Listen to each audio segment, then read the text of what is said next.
الحمد لله نحمده ونستعينه ونستغفره ونؤمن به ونتوكل عليه ونعوذ بالله من شرور أنفسنا ومن سيئات أعمالنا من يهده الله فلا مضل له ومن يضلله فلا هادي له وأشهد أن لا إله إلا الله وحده لا شريك له وأشهد أن محمدا عبده ورسوله أرسله بالحق بشيرا ونذيرا أما بعد فإن خير الحديث كتاب الله وخير الهدي هدي محمد صلى الله عليه وسلم وشر الأمور محدثاتها وكل محدثة بدعة وكل بدعة ضلالة وكل ضلالة في النار فأعوذ بالله من الشيطان الرجيم بسم الله الرحمن الرحيم يا أيها الذين آمنوا اتقوا الله حق تقاته ولا تموتن إلا وأنتم مسلمون يا أيها الناس اتقوا ربكم الذي خلقكم من نفس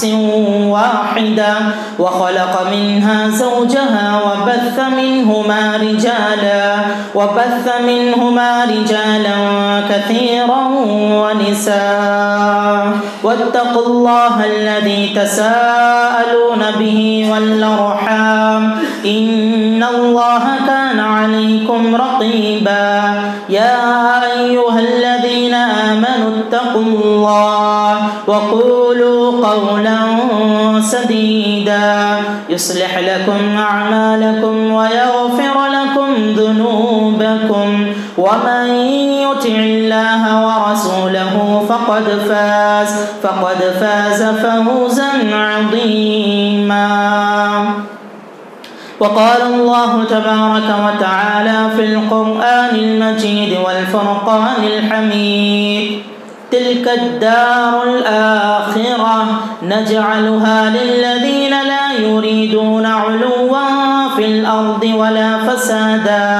والعاقبة للمتقين. تمام تعریفیں حمد و ثنا کبریائی بڑائی عز و شرف اسی خالق کائنات مالک ارض و سما کے لیے لائق و زیبا ہے جس رب العزت نے اتنی وسیع و عریض کائنات کو محض 6 دنوں میں پیدا فرمایا پھر عرش پر مستوی ہوا. جس رب العالمین کا یہ ہم پر احسان ہے کہ اس نے ہمیں پیدا کرنے کے بعد ہماری رہنمائی اور رہبری کے لیے ایک بعد دیگر اپنے انبیاء اور رسولوں کو آسمانی کتابوں کے ساتھ رشد و ہدایات کی تعلیمات کے ساتھ اس دنیا میں مبعوث فرمایا. اس مختصر سے حمد و ثنا کے بعد درود و سلام کا نذرانہ ہو تمام یہ انبیاء کرام علیہم الصلاۃ والسلام پر، بالخصوص میرے اور آپ کے پیارے نبی جناب محمد الرسول اللہ صلی اللہ علیہ وسلم پر، جنہیں اللہ نے رحمت للعالمین سید الانبیاء و خاتم النبیین بنا کر اس دنیا میں مبعوث فرمایا، جن کی ہر جملہ تعلیمات پر اگر ہم عمل پیرا ہوں گے یقیناً ہماری اپنی دنیا اور آخرت دونوں ہی کامیاب و کامران ہوں گی. اللہم صلی علی محمد وعلی آل محمد. بزرگان دین، نوجوانان ملت اور عزیز طلباء اور بچوں، خطبہ مسنونہ کے بعد قرآن مجید کی سورہ قصص کی ایک آیت کریمہ میں نے آپ کے سامنے تلاوت فرمائی، جس میں اللہ رب العالمین نے بیان فرمایا تلک الدار الآخرہ نجعلها للذین لا يريدون علوا فی الارض ولا فسادا. آخرت کا وہ گھر ہم نے ان لوگوں کے لیے تیار کر رکھا ہے جو زمین میں بڑائی نہیں چاہتے ہیں اور نہ ہی دنیا میں فساد مچاتے ہیں. اور رہی بات کامیابی و کامرانی کی، سرخ روی کی، یہ یقیناً متقیوں اور پرہیزگاروں کے لیے ہے۔ حضرات، اس آیت کریمہ کے مد نظر مجھے جو بات آپ کے سامنے اس خطبہ جمعہ میں مختصر بیان کرنی ہے وہ یہ ہے کہ عاجزی و انکساری ایک مومن کی لازمی صفت ہونا چاہیے۔ ہر مسلمان کو اپنے اندر اس کمال کی صفت کو، اس عادت کو اپنانا چاہیے، جس سے کہ ہم دنیا میں بھی کیا ہے انسانیت کے دلوں کو جیت سکیں، اللہ رب العالمین کی خوشنودی ہم حاصل کر سکیں، اور اس کے بدلے اللہ کا جو وعدہ ہے عاقبۃ للمتقین، اس انجام کار کو ہمیں پہنچنے کی کوشش کرنا ہے۔ اور اس کے لیے ممکن یہی ہے کہ ہم اس صفت کو، عاجزی کو، انکساری کو، جو کہ متکبرانہ صفت کے بالکل مخالف والی صفت ہے، اس کو اپنا کر کے اللہ کی خوشنودی ہمیں حاصل کرنی چاہیے۔ یقیناً آپ دیکھیے قرآن مجید میں اللہ تعالیٰ نے عاجزی کو، انکساری کو، نرم رویے کو، تکبر، غرور، کبر کو، بڑائی کو اپنے دل سے جو نکال کر کے اس صفت کو اختیار کرتے ہیں، اللہ نے اس صفت والوں کے لیے بڑی خوشخبری سنائی ہے۔ اللہ تعالیٰ نے صفات مؤمنانہ صفات کا اللہ نے تذکرہ فرمایا، ان المسلمین والمسلمات والمؤمنین والمؤمنات والقانتین والقانتات والصابرین والصابرات۔ اس کے بعد اللہ نے فرمایا والخاشعین والخاشعات، کہ جو لوگ عاجزی اختیار کرتے ہیں، عاجزی اختیار کرنے والے مرد، انکساری اختیار کرنے والی عورتیں، پھر اس کے بعد آخر میں اللہ نے آیت کریمہ کی کہا اعد اللہ لہم مغفرہ واجرا عظیما، اللہ تعالیٰ نے ان لوگوں کے لیے بہت بڑا اجر اللہ نے تیار کر رکھا ہے، روز قیامت اللہ تعالیٰ انہیں بہترین اجر عطا فرمائیں گے جو ان صفات کے حامل ہوں گے۔ لہٰذا یہ مومن کی ایک لازمی صفت ہونی چاہیے، میرے اور آپ کی عادت ہونی چاہیے، کسی کو دکھلانے کے لیے نہیں، کسی کو خوش کرنے کے لیے نہیں، بلکہ اس صفت کو اپنا کر کے اپنے رب کو راضی کرنے کی کوشش کرنا چاہیے۔ یہ صفت، اس کی وجہ سے اللہ تعالیٰ ہم کو دنیا میں سر بلندی عطا کرتے ہیں، اللہ عزت عطا کرتے ہیں، مقام اسی صفت سے ملتی ہے۔ آپ دیکھیے علماء اکرام اس مثال کے ذریعے سے ہمیں بات سمجھانے کی کوشش کی ہے کہ جب ایک درخت کے اندر پھل پیدا ہوتا ہے، پھل لگتا ہے، تو پھلدار درخت اپنے پھل کے بوجھ کی وجہ سے زمین کی طرف جھک جاتا ہے۔ جب ایک مومن کے اندر عاجزی کی صفت آ جاتی ہے تو پھر وہ انسان کیا ہے، اپنے اندر عاجزی پیدا کرنے کی وجہ سے، ایمان کی اس کیفیت کی وجہ سے اس کے اندر انکساری پیدا ہو ہی جاتی ہے۔ لہٰذا یہ اللہ رب العالمین کو بڑی پیاری صفت ہے، اسی لیے پیارے رسول صلی اللہ علیہ وسلم نے بیان فرمایا جو انسان اس صفت کو اختیار کرتا ہے اللہ تعالیٰ اس کو سر بلندی عطا فرماتے ہیں۔ من تواضع للہ،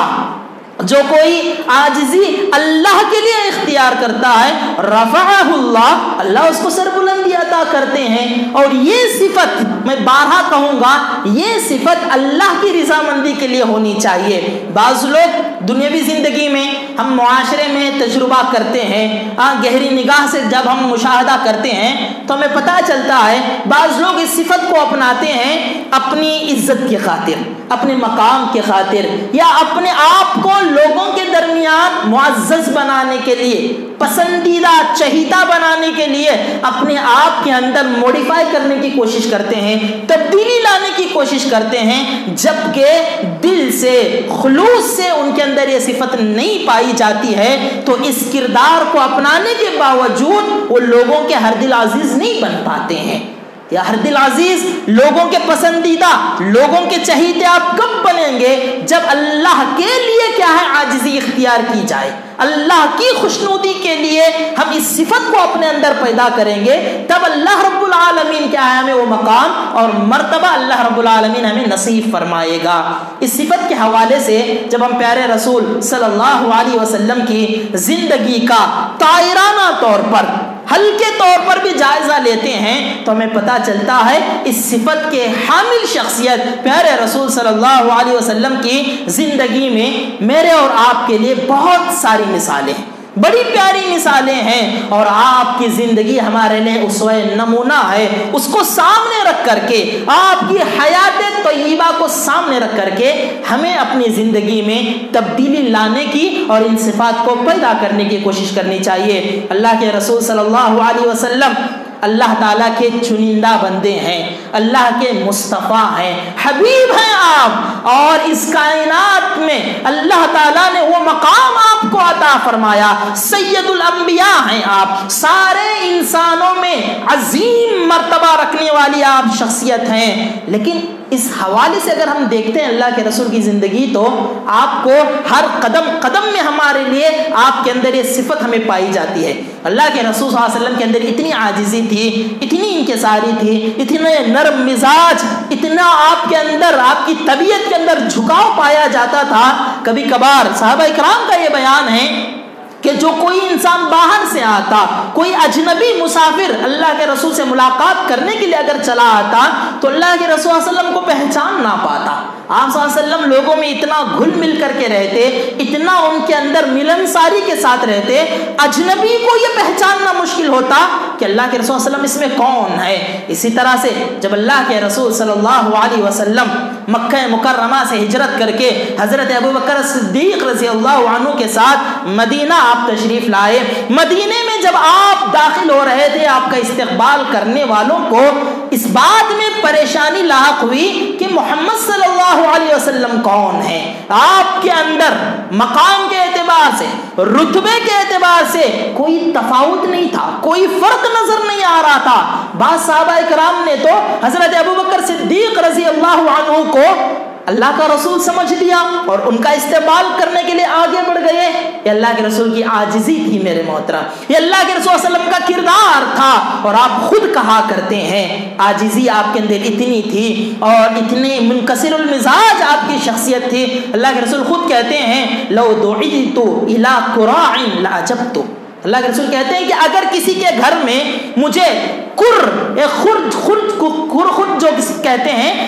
جو چوپایا ہوتا ہے اس کے پیر کو کیا ہے، خر کہا جاتا ہے، اگر مجھے دعوت دی جائے کسی کے گھر میں کہ وہاں پر کھانے کے لیے مجھے خر کی بھی دعوت دی جائے، لعجبت، تو میں اس کی دعوت کو قبول کروں گا۔ یہ اللہ کے رسول کی عاجزی تھی، جو آپ کے زبان یہ ہمیں معلوم ہو رہا ہے کہ اگر ایسی بھی دعوت میں مجھے بلایا جائے اور پتہ بھی چلے کہ یہاں کھانے کے لیے مجھے یہ ملنے والا ہے، اللہ کے رسول اس دعوت کا انکار بھی نہ کرتے۔ یہ عاجزی کی اعلیٰ مثال ہے میرے محترم۔ اور صحابیات و ازواج مطہرات رضی اللہ عنہ اجمعین وہ کہا کرتی ہیں اللہ کے رسول صلی اللہ علیہ وسلم کا گھر میں اس طرح کا مزاج تھا، آپ گھر میں ایسے رہا کرتے تھے اپنے گھر والوں کے ساتھ، آپ معمولی سے معمولی کام بھی خود کر لیا کرتے تھے۔ اللہ کے رسول صلی اللہ علیہ وسلم اپنا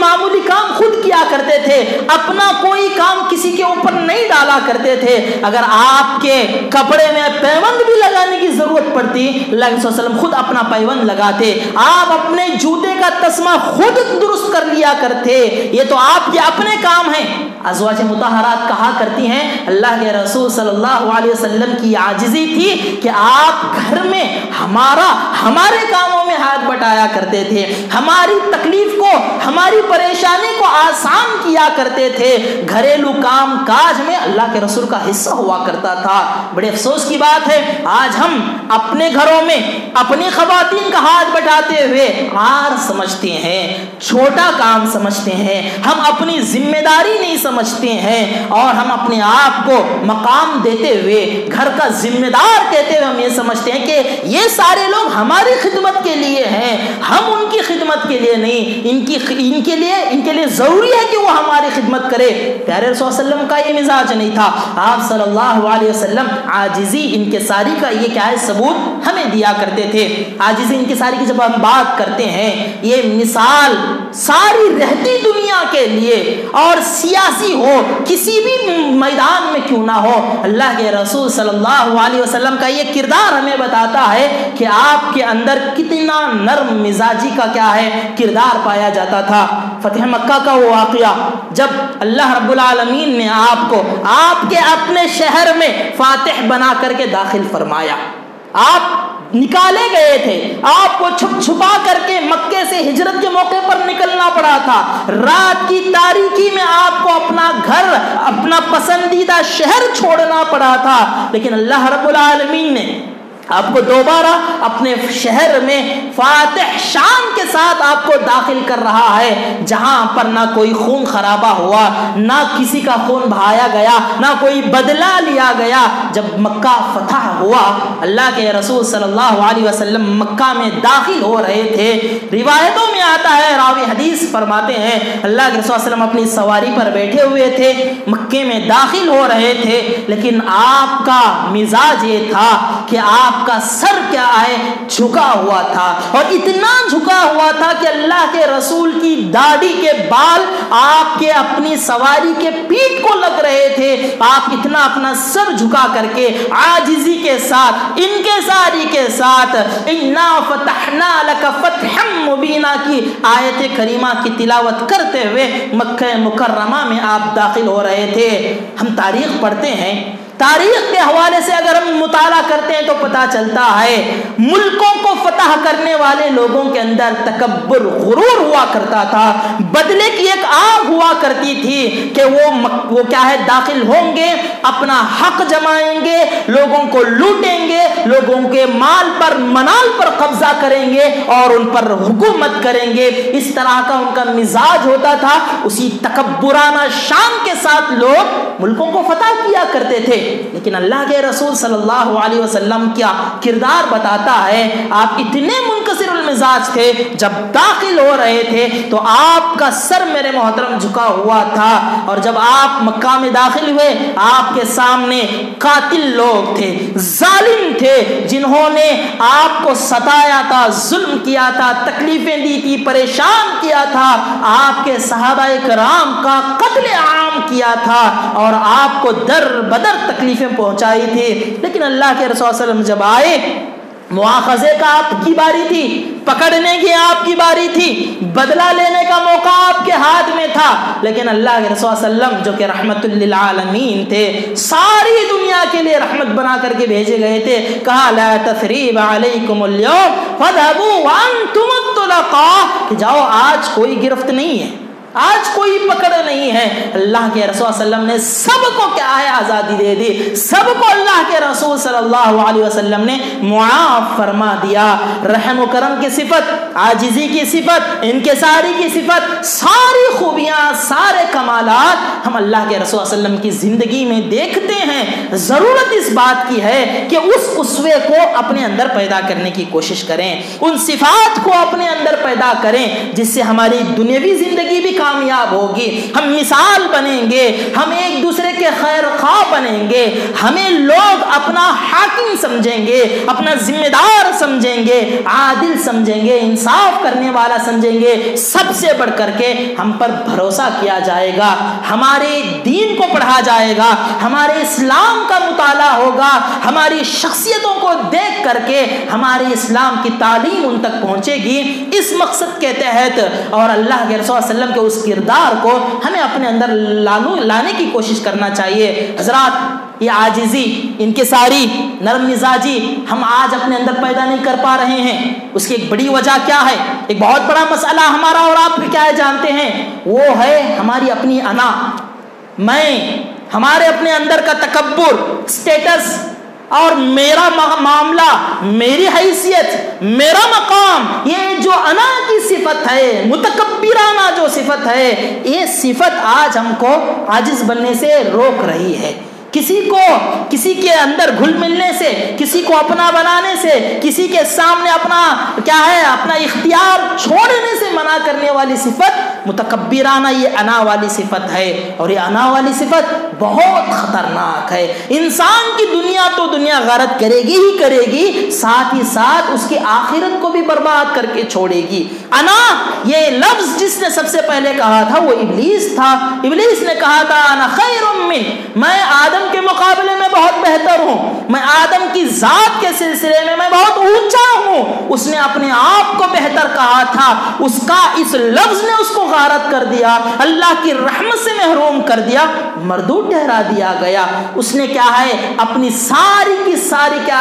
خوبیوں کو ختم کر لیا، ساری کی ساری بھلائیاں اس کے لیے ختم ہو گئیں، اللہ کی رحمت سے محروم ہو گیا تھا. اور یہ اگر صفت ہمارے اندر آج پیدا ہو جائے تو ہم بھی کیا ہے اپنی بہت ساری چیزوں کو، اپنے خیر کو، اپنی دنیا اور آخرت کو ہم تباہ کر جاتے ہیں. اسی لیے اپنی اندر اس صفت کو پیدا نہیں کرنا چاہیے. اللہ کے رسول صلی اللہ علیہ وسلم نے بیان فرمایا ہے، جس کے دل میں رائی کے دانے کے برابر، رائی کا دانا کتنا موٹا کتنا بڑا ہوتا ہے، رائی کا دانا اگر اس کے برابر بھی اگر ہمارے دلوں میں تکبر آ گیا، کینہ آ گیا، ہمارے اندر وہ غرور والی صفت آ گئی، کیفیت آ گئی، اللہ کو پسند نہیں ہے. یہ صفت اللہ کے لیے شایان شان ہے، یہ اللہ کی صفت ہے میرے محترم، یہ اللہ رب العالمین کا کردار ہے. ہم اس کردار کے حامل نہیں ہو سکتے، ہم اس کردار کو اپنا نہیں سکتے ہیں. المتکبر یہ اللہ تعالیٰ کا نام، یہ اللہ کی صفت ہے، اللہ کے اسماء و حسنا میں سے ہے. ہمیں اس صفت سے کیا ہے آراستہ نہیں ہونا چاہیے، اس چیز کو اپنے اندر سے دور کرنا چاہیے. ہم بندے ہیں رب العالمین کے ہیں، ہم اللہ کے بندے ہیں، اسی میں ہماری خیریت ہے، اسی میں ہماری عافیت اور بھلائی ہے. اور جب تک ہم بندے بن کر کے رہیں گے، اللہ رب العالمین کی کیا ہے ہدایت، اللہ تعالیٰ کی مدد، نصرت ہمارے لیے ہمیشہ شامل حال رہے گی. اور یہ صفت جو کہ میں کہہ رہا ہوں عاجزی و انکساری کی، اس کو اپنے اندر ہمارے اپنے سرشت میں داخل کرنا چاہیے، اس کو ہماری اپنی عادت بنانا چاہیے، اپنے اندر اس کو کیا ہے لانا چاہیے. کس طرح سے لانا چاہیے؟ عاجزی ہمارے زبان میں ہونی چاہیے، ہماری گفتگو میں ہونی چاہیے، ہمارے تعلقات میں ہونا چاہیے، ہمارے اٹھنے بیٹھنے میں، رہن سہن میں، چلنے میں، ہر چیز میں ہمارے اندر عاجزیات داخل ہونی چاہیے. اور اللہ رب العالمین نے اپنے بندوں کی یہ صفت بیان فرمایا وَعِبَادُ الرَّحْمَنِ الَّذِينَ يَمْشُونَ عَلَى الْأَرْضِ هَوْنًا وَإِذَا خَاطَبَهُمُ الْجَاهِلُونَ قَالُوا سَلَامًا. اللہ تعالیٰ کہتے ہیں کہ رحمان کے بندے، وعباد الرحمن اللہ کے بندے جب زمین پر چلتے ہیں تو عاجزی کے ساتھ چلتے ہیں، نرم چال چلتے ہیں، تکبر ان کے اندر نظر نہیں آتا، ان کے چال میں تکبر نہیں آتا ہے، ان کے صفات میں، ان کے رہن سہن میں تکبر نہیں ہوتا ہے. آج ہمیں اپنے ہر ایک انگ سے، ہمارے ہر ایک طریقے سے، ہمارے ایک کردار سے ہمیں اس عاجزی کو اپنانا ہے اور تکبرانہ صفت کو دور کرنے کی کوشش کرنا چاہیے. حضرات ایک آخر میں میں حدیث بیان کر کے اپنی اس بات کو، اپنے اس خطبے کو کیا ہے ختم کروں گا. پیارے رسول صلی اللہ علیہ وسلم نے جہاں ہمیں عاجزی انکساری کی تعلیم دی ہے، وہیں پر اللہ کے رسول نے فرمایا کہ اگر ہم بڑے ہیں، ہم ذمہ دار ہیں،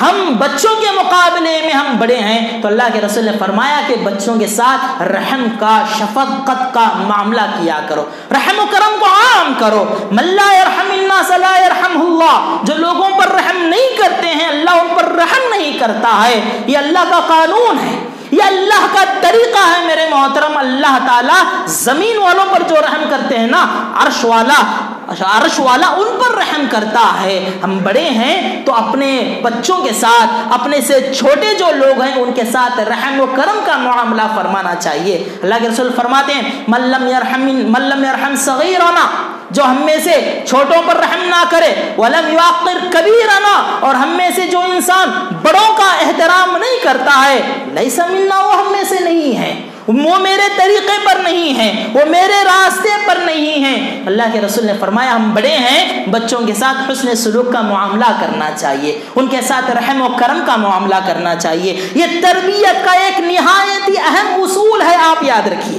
یہ تربیت کا ایک بہت ہی پر اثر اصول ہے اگر ہم اس کو اپنائیں گے، رحم کے ساتھ، کرم کے ساتھ ان کے ساتھ معاملہ کریں گے، ان کے ساتھ کیا ہے عاجزانہ طور پر ہم ان کے ساتھ معاملہ کریں گے، بچے بڑا متاثر ہوتے ہیں، ہمارے اپنے کردار کو وہ اپناتے ہیں، ہمارے اپنی بات کو مانتے ہیں، ان کے ساتھ رحم کا معاملہ کرنا چاہیے۔ اور وہیں پر اللہ کے رسول نے اس حدیث میں بیان فرمایا وَلَمْ يُعَقِّرْ كَبِيرَنَا، بچوں جو بچے عمر میں چھوٹے ہیں اپنے بڑوں کا احترام نہیں کرتے ہیں، اپنے سے بڑی عمر والوں کی عزت نہیں کرتے ہیں، اللہ کے رسول صلی اللہ علیہ وسلم نے بیان فرمایا وہ میرے طریقے پر نہیں ہے، فلیسا منا، وہ ہم میں سے نہیں ہیں، ہمارے طریقے پر نہیں ہے۔ ہمارا طریقہ تو یہ ہے کہ ہم بڑے بچوں پر رحم کریں گے، چھوٹے جو بچے ہیں بڑوں کا احترام کریں گے، ان کی بات مانیں گے، ان کی عزت کریں گے، ان کی خدمت کریں گے، ان کی ہر بات کو، ہر اچھی بات کو قبول کریں گے، ان کی ہاں میں ہاں بھریں گے۔ یہ ساری تعلیمات اللہ کے رسول صلی اللہ علیہ وسلم نے ہمیں دی ہیں، تو لہٰذا ہمارا یہ کردار ہونا چاہیے۔ آج آپ دیکھ لیجئے تربیت کا ایک قصور میں سمجھتا ہوں، تربیت کا ایک ہمارا ناقص تجربہ میں سمجھتا ہوں کہ ہم بچوں کی تربیت کرنے میں یہاں پر ناکام ہوتے ہیں کہ ان کے ساتھ شفقت کا معاملہ نہیں ہوتا ہے، صحیح زبان ہماری ہوتی نہیں ہے ان کے ساتھ۔ اگر ہم صحیح زبان استعمال کریں گے، بچے بالکل میرے محترم، بچے جو ہوتے ہیں وہ بالکل بھی کیا ہے کچی عمر کے ہوتے ہیں اور کچے ذہن کے ہوتے ہیں۔ ہم جو چیزیں ان کے ذہن پر نقش کرتے ہیں ان کے بچپن میں، وہی ساری چیزیں وہ اپناتے ہیں، وہی کردار ان کا آگے چلتا ہے۔ لہٰذا بچوں کے ساتھ ہمارا یہ معاملہ ہونا چاہیے۔ نعوذ باللہ آج ہم ایسے حالات دیکھتے ہیں، آج ان حالات کا مشاہدہ کرتے ہوئے بڑی تکلیف ہوتی ہے۔ تربیت کا قصور سمجھ لیجئے یا برے بچوں کی صحبت میں ہمارے بچے چلے جاتے ہیں تو ہم دیکھتے ہیں کہ وہ بڑوں کا احترام نہیں کرتے ہیں، زبان کا صحیح استعمال نہیں کرتے ہیں، اور اسی طرح سے گالی گلوچ بکتے ہیں۔ اللہ کے رسول صلی اللہ علیہ وسلم بیان فرماتے ہیں یہ مومن کی صفت نہیں ہے۔ جو انسان اپنی زبان کا غلط استعمال کرے، لان تان کرے، فحش گفتگو کرے، وہ کیا ہے؟ مومن نہیں ہو سکتا۔ لیس المؤمن، اللہ کے رسول نے فرمایا مومن نہیں ہے۔ تو لہٰذا ہمیں چاہیے کہ ہم اپنے بڑوں کا احترام کریں، ہم بڑے ہیں بچوں کے ساتھ شفقت کا معاملہ کریں۔ حضرت انس بن مالک رضی اللہ عنہ اللہ کے رسول کی عاجزی کی ایک اور دلیل دیتے ہوئے فرماتے ہیں اللہ کے رسول صلی اللہ علیہ وسلم انصار کے محلوں میں سے جب گزرتے، بچے چھوٹے چھوٹے بچے کھیل رہے ہوتے، چھوٹے چھوٹے بچے کھیل رہے ہوتے، اللہ کے رسول صلی اللہ علیہ وسلم گزرتے ہوئے سب سے پہلے سلام کرنے میں آپ پہل کر جاتے، کہتے السلام علیکم، اللہ کے رسول صلی اللہ علیہ وسلم پہل کر جاتے، جبکہ بچوں کو اپنے بڑوں کو دیکھ کر کے، بزرگوں کو دیکھ کر کے سلام کرنا چاہیے، ان کو کیا ہے ان کی خیریت پوچھنی چاہیے، ان سے مصافحہ کرنا چاہیے۔ اللہ کے رسول کا کردار دیکھیے، آپ صلی اللہ علیہ وسلم خود سلام کیا کرتے تھے، پھر بعد میں بچے بڑا خوش ہو جایا کرتے تھے۔ اللہ کے رسول کا ایک کردار ہے، آپ کی عاجزی ہے، انکساری ہے۔ اگر ہم یہ طریقہ، یہ برتاؤ اپنائیں گے، یہ سلوک ہم اپنائیں گے، بعید بات نہیں ہے، کوئی لمبے وقت کی درکار نہیں ہے، یہی سلوک ہمارے ساتھ کیا جائے گا، یہی برتاؤ ہمارے ساتھ ہوگا، اور ہمارے بچوں میں بھی وہ ساری خوبیاں پیدا ہوں گی جن خوبیوں کی ہم خواہش رکھتے ہیں، جن خوبیوں کو ہم چاہتے ہیں کہ ہمارے بچوں کے اندر آئیں۔ اگر ہم ان خوبیوں سے متصف ہو کر کے اپنے بچوں کے سامنے وہ کردار پیش کریں گے، یقیناً انشاءاللہ از قریب کیا ہے وہ ساری چیزیں ہم اپنے بچوں میں بھی پائیں گے۔ تو میرے محترم، اس صفت کو آج ہمارے اندر اپنانے کی ضرورت ہے۔ یہی وہ صفات ہیں جس کو دنیا چاہتی ہے، یہی وہ صفات ہیں، یہی وہ کردار ہے جو آج انسانیت دیکھنا چاہتی ہے، کیونکہ انسانیت کا خاتمہ ہوتے نظر آ رہا ہے۔ آپ دیکھیں گے مذہب کے نام پر، فلاں کے نام پر آج لوگوں کے درمیان نفرتیں پیدا کی جا رہی ہیں، محبتوں کو کاٹا جا رہا ہے، دراریں پیدا کی جا رہی ہیں۔ ایسے میں ہم مسلمانوں کا، مومنوں کا سب سے پہلی ذمہ داری میں سمجھتا ہوں کہ ہم اپنے اخلاق کو، اپنے کردار کو اعلیٰ بنائیں، ہم اپنے اخلاق کو بہتر سے بہتر بنائیں، ہم اپنا اخلاق بہتر پیش کریں، اسلام کی صحیح تصویر لوگوں کے سامنے پیش کریں گے، انشاءاللہ ہم اپنے ہر کام میں، ہم اپنے ہر کیا ہے پلان میں سکسیس ہو سکتے ہیں، کامیاب ہو سکتے ہیں۔ اللہ کی دین کی تعلیمات کو ہم انسانیت کی تک کیا ہے بڑی آسانی سے پہنچا سکتے ہیں۔ لہٰذا انہیں چند گنی چنی باتوں پر، چنندہ باتوں پر میں اپنی بات ختم کرتے ہوئے اللہ رب العالمین سے دعا گو ہوں کہ اللہ رب العالمین جتنی بھی باتیں یہاں پر کہی گئی ہیں اللہ تعالیٰ ان باتوں پر عمل کی ہمیں توفیق عطا فرمائے. کہنے سے زیادہ مجھ کہنے والے کو، ہم سبھی سننے والوں کو ان باتوں پر مکمل طور پر عمل کی اللہ تعالیٰ توفیق عطا فرمائے. اللہ تعالیٰ مؤمنانہ جتنی بھی صفات قرآن حدیث میں بیان کی گئی ہے ان صفات کو اپنا کر کے کامل مؤمن بننے کے اللہ ہمیں توفیق عطا فرمائے. کامل مسلمان، ربانی مسلمان بننے کی ہمیں اللہ تعالیٰ توفیق عطا فرمائے. یہ جو کردار ہے، ہمارا جو اخلاق ہے، اس کردار کے ذریعے سے، اخلاق کے ذریعے سے اسلامی تعلیمات کو انسانیت کے کونے کونے تک ہمیں پہنچانے کے اللہ تعالیٰ توفیق عطا فرمائے. ہمیں سے جو بھی بڑے ہیں اللہ تعالیٰ ہمیں اپنے بچوں کے ساتھ، اپنے چھوٹوں کے ساتھ رحم و کرم کا معاملات کی توفیق عطا فرمائے. اللہ ہمارے چھوٹوں کو نیک ہدایت عطا فرمائے. بڑوں کے ساتھ احترام کرنے کی، خدمت کرنے کی، ان کی باتوں پر عمل کرنے کی، اطاعت و فرما برداری کے اللہ ہمیں توفیق نیک عنایت فرمائے. پروردگارہ ہم میں سے جو کوئی پریشان حال ہیں، مصیبت میں ہیں، اللہ ان کی تو پریشانی کو، مصیبت کو دور فرما. جو بھی قرض دار ہیں انہیں اپنا قرض ادا کرنے کی طاقت، استطاعت اور ان کے لیے ذرائع اللہ تعالیٰ ان کے لیے راہیں آسان فرمائے. جہاں کہیں بھی مسلمان پریشان ہیں، مسلمانوں کو ستایا جا رہا ہے، ظلم و ستم کے پہاڑ توڑے جا رہے ہیں، خواہ مخواہ ان کی زندگیوں کو دوبر کیا جا رہا ہے، اللہ رب العالمین ان کی غیبی نصرت مدد فرمائے. اللہ تعالیٰ اسلام کو سربلندی عطا فرمائے. مسلمانوں کو اللہ رب العالمین غیبی نصرت اور مدد سے ہمکنار فرمائے. اللہ تعالیٰ ہمیں دعوت دین کے کام کو، اس فریضے کو حتی المقدور، اپنی طاقت سے زیادہ اللہ تعالیٰ حتی المقدور ہم کو اس کام کو سر انجام دینے کے اللہ تعالیٰ توفیق نیک عنایت فرمائے. آمین. اقول قولی ھذا استغفر اللہ لی ولکم ولسائر المسلمین والحمد للہ رب العالمین.